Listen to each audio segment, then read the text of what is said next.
From a very young age, I never had much of a romantic interest in the male species. I maintained my social life, surrounded by females, but never with anything that would be deemed girly. I never wore dresses or played with Barbies. My idea of fun was running around with my older brother, playing sports, and getting dirty. I stole my brother's clothes on a regular basis and rejected anything that resembled pink or purple. I was a stereotypical tomboy from day one. This isn't me saying that every tomboy is going to eventually come out and be exactly like me, but this is the beginning of my coming out story. I've known I was different in my romantic preferences since my first girlfriend when I was 8. Throughout high school, all of my friends and their friends had boyfriends. They would plan their weekends around what their boyfriends were doing. Plan their prom dresses was something that would coordinate with their ties and their vest, and even a few of my friends were planning their lives with their boyfriends. I was pushing through my freshman and sophomore years of high school, dating boys that thought a few chin hairs made them men.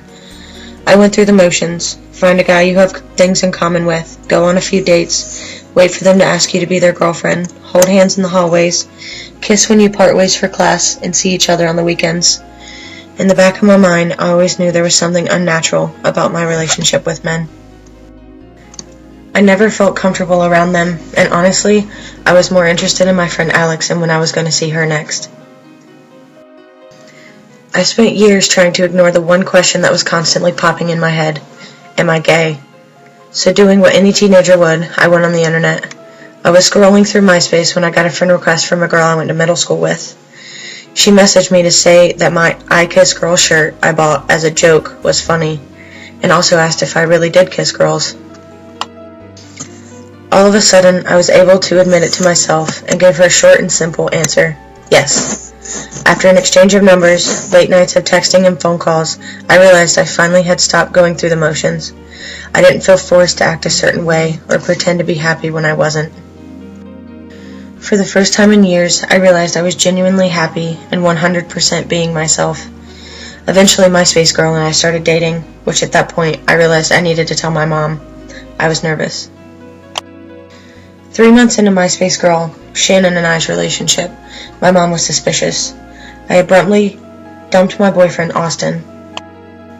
Started constantly going to Shannon's house every weekend, and my attitude for life had completely changed. On the way to school one day, my mom noticed that Shannon was the screensaver on my phone. Obviously, at this point, subtlety was not my strong suit, and my mom had caught on.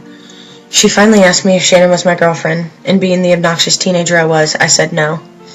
My mom pulled the car over and looked at me, and I will never forget the words she said. "Look, Sam, it's not rocket science. I've known since you were young, and whenever you're ready to tell me, I am here." I never really came out to my mom. She just knew me well enough to know when I was and wasn't happy, and I was okay with that. My dad was a different story. I'm not exactly sure how my dad found out, but I was not the one to tell him. Maybe my lack of subtlety had caught up with me again, but he knew, and he was not happy. I was at my mom's house waiting for my dad to drop off my school supplies for the first day of junior year. I heard his car pull up and went outside.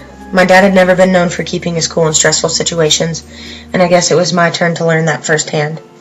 Before I could even make it down the stairs and tell him hello, the new binders he had just bought me came flying at my head.